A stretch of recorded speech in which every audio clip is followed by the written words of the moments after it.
Going on peaceful fishing trips is usually a time to relax whilst enjoying the scenery.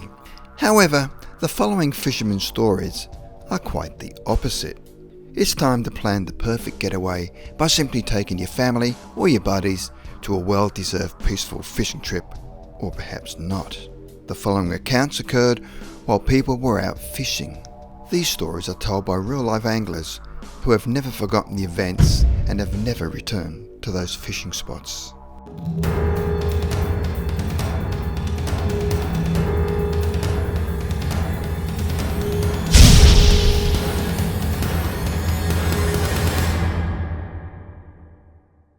Number 5. The Scream. My cousin and I were fishing late at night and decided to leave around 9 p.m. as it's the best time for the fish to bite. We arrived at our spot and there was nobody but the two of us, the lake, and your normal chirp chirp or some other random animal sounds, which we were used to. We were about 30 minutes into our peaceful night of fishing when suddenly things went very quiet. If you have ever gone to our spot, you know that just doesn't happen. We didn't say anything and we kept on with our night, but suddenly there was a loud screaming sound coming from behind us. I turned to look at my cousin, but this time his face was pale, and we asked out loud at the same time, "Did you hear that?" "Well, yes, I did." "What was it?" "I don't know. I've never heard it before." We both tried to ignore it, but kept alert. But then it passed, and after about an hour or so, we'd forgotten about the incident. We didn't catch much, so we decided to pack up and call it a night. When we were headed back to our truck, we started hearing rustling leaves behind us. We turned around, thinking it was an animal, but nothing was there. We kept on, and as we were about to hop into our truck, a woman appeared in front of us, a few feet away. She looked dirty and a little beat up with some bloodstains on what seemed to be a nightgown of some sort. We shouted, "Are you okay? Do you need help?" She continued to stare at us. Then the shrieking scream we'd heard before came out of her mouth. My cousin and I were petrified, and we got into the car and drove off. Haven't gone to our spot ever since. We have never told anyone what happened, but occasionally I can still hear that scream. Number 4. The Medium. My two war buddies and I go fishing about twice a year on long weekend trips. We catch up on lives, rent a cabin, the usual. But this year one of my buddies happened to be sick, so when I told my other friend about it, he told me that his cousin was in town and that he could fill in. So we took off to our spot. Once we got there, it was late in the afternoon, but we had enough time to set up our gear and head down to the boondocks. Some of the things we took with us was a weather radio, in case of an emergency, and we set it up on any FM frequency and chilled out till we caught something. Between us talking and getting to know more about my friend's cousin, the radio started to make a crackling sound, which it had never done before.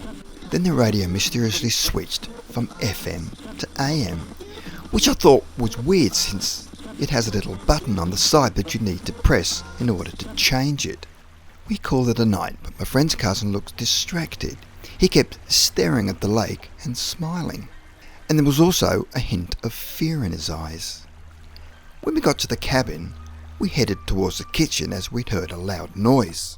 All the dishes had been thrown to the floor, and my radio was still making the same strange crackling sound. My buddy's cousin came up to me and tells me, "Don't worry, it's the spirit of the man who lives here. He just doesn't like you guys coming here." I looked at him puzzled, and my friend later explained to me that he's a medium. I'm not much of a believer, but now things have changed. Number 3. The Wreckers.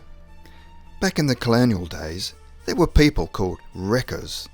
They would stand on beaches with lanterns and trick ships into running aground, and then loot the ship and kill anyone who survived on the beach. They then dragged their bodies back to the water to make it look like a normal shipwreck. Well, one night on East Beach, Rhode Island, I was fishing with my father, and as we got down to the beach we saw some old drag marks in the sand. After about half an hour of casting, we made our way back to the truck, and as we hit the parking lot, our German shepherd started acting really weird. We were loading up the truck with our gear when we saw a light coming out of the dunes. As we got a good look, we saw it was an old 17th or 18th century lantern. We then saw 2 more lights and 4 people walked out wearing colonial clothes. At that point we just threw everything into the truck, picked up our now growling dog and blasted out of there.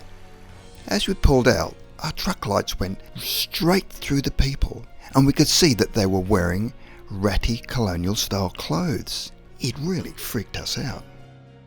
Number 2, the German soldier.